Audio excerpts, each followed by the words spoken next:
Assalamualaikum kepada Ustazah Hari. Kami daripada Grup A, kumpulan 4 akan membentangkan assignment 2 kami, iaitu Understanding Audience.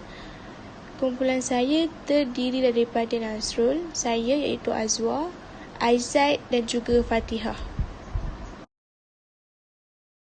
Assalamualaikum, saya Siti Nur Azana binti Razali, memegang nombor matrik 285640.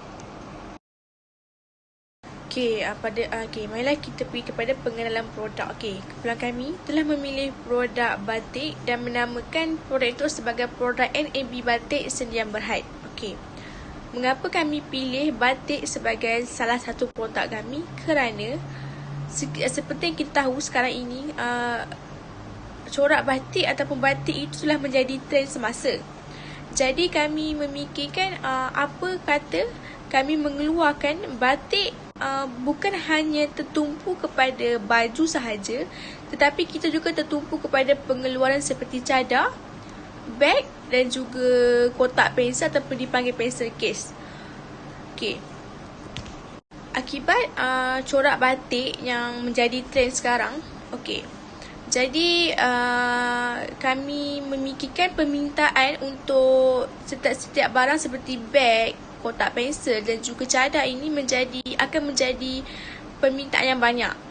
Kalau kita tengok corak batik ini bukan hanya tertumpu kepada pakaian iaitu baju, malahan kita juga boleh mengeluarkan batik ini dalam bentuk seluar, dalam bentuk kain. So masyarakat akan lebih tertarik untuk membeli pakaian kami kerana kami memotifkan batik sebagai salah satu pengeluaran kami. Kami juga ingin mewawarkan kepada masyarakat bahawa kalau seperti dahulu kita tahu pakaian batik ini hanya tertumpu kepada majlis formal sahaja, tapi tidak. Sekarang untuk majlis perkahwinan juga batik boleh dipakai, untuk acara formal, santai dan juga harian. Jadi kami menyangkakan bahawa batik ini akan mendapat permintaan.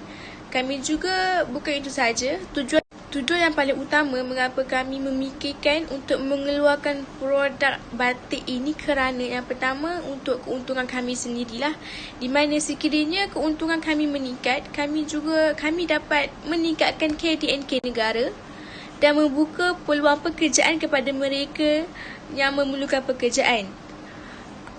Selain itu, kami juga dapat membantu industri kecil batik, di mana kami memerlukan orang untuk membuat batik. Jadi kami akan berurusan dengan pengusaha tersebut dan juga bukan sahaja kami akan memperkenalkan batik mereka, malahan kami juga akan meningkatkan pendapatan mereka. Seterusnya objektif kami memilih produk ini kerana kami ingin mempopularkan atau mengenalkan produk batik ini bukan sahaja kepada masyarakat di dalam negara, malahan masyarakat di luar negara. Jadi seperti kita tahulah, batik ini adalah antara satu warisan Malaysia yang mana seperti kita bangga dan kita popularkan barang ini. Dan juga kami juga ingin memperkenalkan bahawa pakaian batik ini tidak hanya tertumpu kepada kepada majlis formal sahaja. Kita juga boleh memakai batik itu untuk waktu harian kita ataupun untuk pergi berjalan-jalan, kerana batik ini adalah satu corak yang sangat cantik dan juga sesuai untuk digunakan untuk apa-apa acara sekalipun. Assalamualaikum, nama saya Nur Fatihah binti Muhammad Tajuddin dan nombor matrik saya ialah 287413. Saya akan menerangkan tentang proses untuk menentukan produk dalam perniagaan.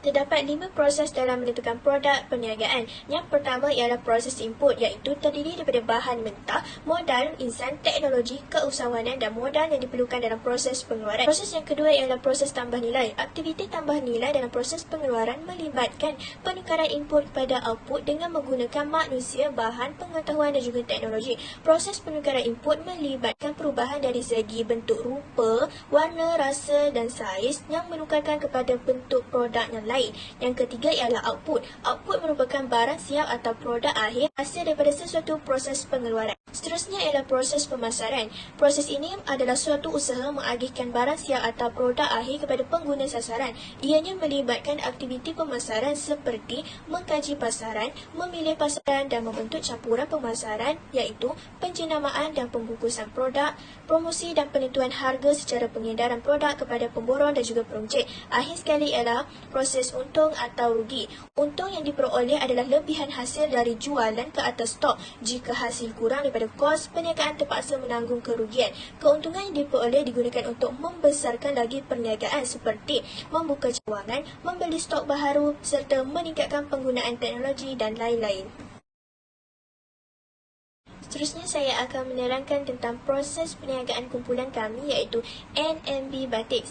Proses yang pertama ialah input. Dalam input ini ada bahan mentah. Bahan mentah yang diperlukan untuk membuat baju batik ialah kain mori, pensel, canting, lilin, larutan pewarna, gawangan, panci dan juga kompor kecil.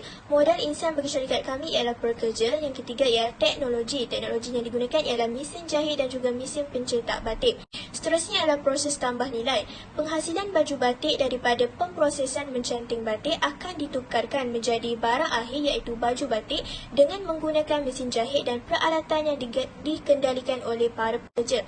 Baju batik yang dihasilkan juga mempunyai ciri-ciri yang menarik seperti corak yang pelbagai, warna, saiz yang dapat memenuhi cita rasa pengguna. Proses yang ketiga ialah proses output. Proses output ini ialah barang akhir syarikat perniagaan NMB Batiks ialah baju batik perempuan dan juga lelaki dalam pelbagai aneka gaya. Yang seterusnya ialah pemasaran. Syarikat NMB Batiks akan menawarkan baju batik dengan harga yang berpatutan serta akan membuat promosi sebagai permulaan memasuki pasaran baru untuk menarik perhatian pencinta batik. Akhir sekali ialah proses untung atau rugi. Syarikat kami akan mencari jalan untuk menaikkan keuntungan perniagaan dan mengelakkan kerugian yang bakal berlaku pada masa hadapan. Syarikat kami akan mengambil peluang dalam memasarkan baju batik yang lebih menarik mengikut peredaran zaman supaya keuntungan syarikat akan lebih meningkat. Sekiranya perniagaan baju batik syarikat kami mendapat sambutan yang menggalakkan daripada masyarakat, kami dapat membuka cawangan baharu serta dapat mengeluarkan lebih banyak produk berasaskan batik dan bukan sahaja mengeluarkan baju batik. Assalamualaikum, saya Nasuruh bin Kadir, nombor matrik 263717. Saya akan membentangkan tentang kajian pasaran. Kajian pasaran bagi perniagaan baju batik kami adalah untuk menentukan adakah ada permintaan terhadap baju batik kami. Untuk mendapatkan data, kami membuat soal selidik dan tinjauan di media sosial bagi menentukan adanya minat pelanggan terhadap baju batik kami. Kami memilih soal selidik dan tinjauan di media sosial adalah kerana kos yang lebih murah. Contohnya, tinjauan di laman media sosial adalah di laman Facebook, WhatsApp dan Shopee membantu untuk mengenal pasti minat pelanggan terhadap produk kami. Untuk bagi analisis khalayak sangat penting untuk memaksimumkan minat pelanggan terhadap baju batik kami. Aspek-aspek berikut sangat penting seperti harga yang berpatutan, logo yang menarik, desain yang cantik dan warna baju batik kami hendaklah disesuaikan dengan keinginan majoriti pelanggan hasil daripada tinjauan dan soal selidik yang dibuat.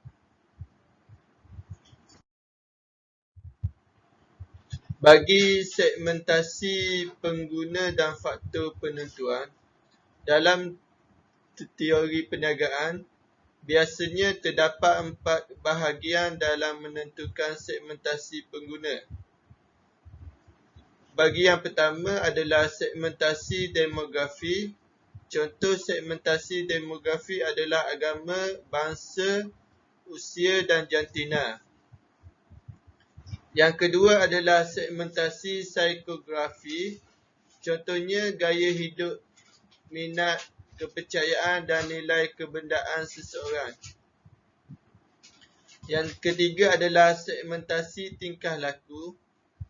Contoh segmentasi tingkah laku adalah tabiat berbelanja dan status jenama sesuatu barangan sama ada barangan atasan ataupun barangan bawahan.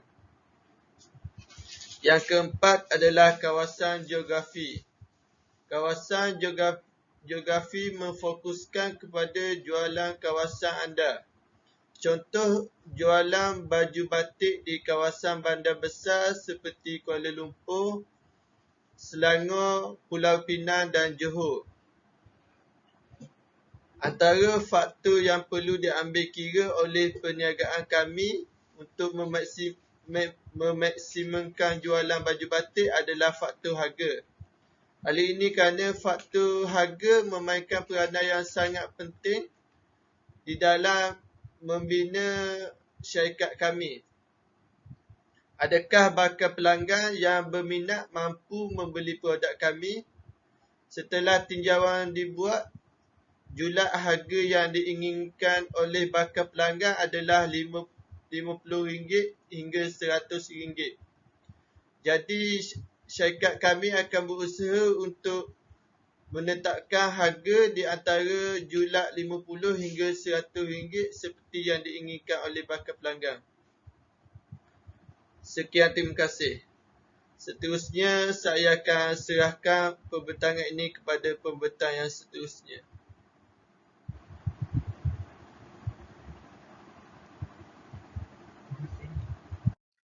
Nama saya Muhammad Aizat bin Ruslan, nombor metrik 286840. Hari ini saya akan membentangkan pelan pemasaran dan kaedah pemasaran tertentu yang digunakan oleh syarikat kami, iaitu syarikat NB Batik Sdn Bhd. Apa itu pelan pemasaran? Pelan pemasaran adalah untuk menentukan sasaran penting bagi memastikan sesebuah perniagaan berjaya. Sasaran pasaran amat penting dalam memulakan sesuatu perniagaan. Dengan adanya sasaran pasaran, dapat memudahkan kita untuk menarik minat pelanggan agar setia untuk membeli barang yang ingin kita jual. Oleh itu, syarikat kami memilih 5 sasaran pasaran, iaitu tertumpu kepada kaki tangan awam, pekerja swasta, penduduk-penduduk kawasan luar bandar dan bandar yang berdekatan, pelanggan-pelanggan melalui internet dan golongan remaja sekolah. Syarikat kami juga menghasilkan pelbagai idea dan corak batik yang mengikut trend terkini bagi memenuhi citarasa pelanggan. Kaedah pemasaran.